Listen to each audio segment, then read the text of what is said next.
pour tendre une articulation. Alors, on a 3 articulations, donc je vais vous montrer des positions pour les 3 articulations. En fonction de ce que vous avez à travailler, vous choisirez la bonne position.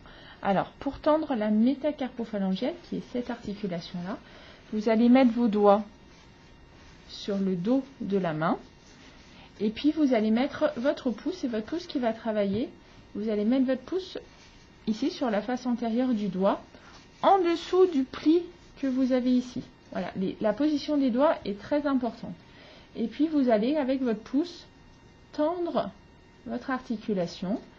Si c'est suffisamment souple, vous pouvez mettre votre pouce derrière les autres doigts pour avoir, comme ceci, plus d'efficacité. D'accord? Alors évidemment, si c'est sur un autre doigt, hein, vous vous positionnez sur les autres doigts. Voilà, donc cette position-là, les doigts ici sur l'arrière de la main, et le pouce sous le pli, là, voilà, et on pousse avec le doigt. Pour la deuxième articulation, qui est l'interphalangienne proximale, vous allez, avec vos doigts qui sont derrière, mettre vos doigts sur la phalange et plier la phalange, voilà, pour stabiliser en fait l'articulation. Et puis avec votre pouce, vous allez vous mettre sous ce pli-là, et puis vous allez pousser votre articulation vers l'arrière, sous ce pli-là.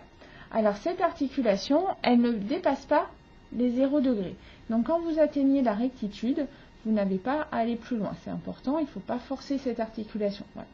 Donc vous poussez avec vos doigts sur l'arrière de votre doigt à travailler, et le pouce, lui, va aller pousser l'articulation en extension. Voilà, ça c'est la position de travail. Et pour la dernière articulation, qui est l'interphalangienne distale, qui est donc celle-ci, vous allez avec un doigt vous mettre sur cette phalange, avec un doigt vous mettre sur cette phalange, avec le pouce de la même main, si c'est possible, vous allez faire une stabilisation sur la face antérieure, sur le pli là, que vous avez ici, sur l'interphalangienne proximale, et puis avec votre pouce qui va faire le travail, vous allez venir pousser cette dernière articulation pour travailler l'extension. Voilà. À partir de là, donc on va se mettre, je vais vous mettre, pour vous montrer comment on fait la posture, sur l'interphalangienne proximale. Voilà, donc on met les doigts derrière, on met le pouce ici, et donc vous allez, donc ce qui est important dans une posture, c'est de ne pas se faire mal. Donc vous allez tranquillement emmener votre articulation contre le mur, là où il y a le blocage, tranquillement, et vous allez rester dans cette position-là. On va y rester environ 5 minutes.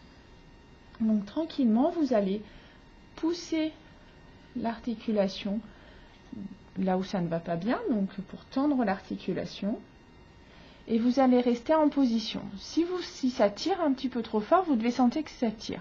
Si ça tire un petit peu trop fort, vous pouvez relâcher, mais seulement de quelques degrés. Voilà, tranquillement, on relâche de quelques degrés. Vous sentez que la tension se relâche, mais vous ne repartez pas à 0, sinon il faut tout recommencer. Pour que ce soit efficace, il faut que ça dure environ 5 minutes. Voilà, et quand vous avez relâché, que ça va, vous sentez moins la douleur, tranquillement, vous allez de nouveau mettre en tension les tissus pour aller un petit peu plus loin. Voilà, et vous allez faire ce travail-là pendant environ 5 minutes. Vous regardez la montre et vous allez jouer un petit peu autour de ces derniers degrés d'extension possible et essayer de gagner tranquillement, en sachant que si l'articulation est bien bloquée, on ne gagnera que quelques degrés par séance. Et quand vous avez terminé, vous relâchez tranquillement. En général, quand on relâche, après 5 minutes de posture, c'est un petit peu douloureux, c'est normal.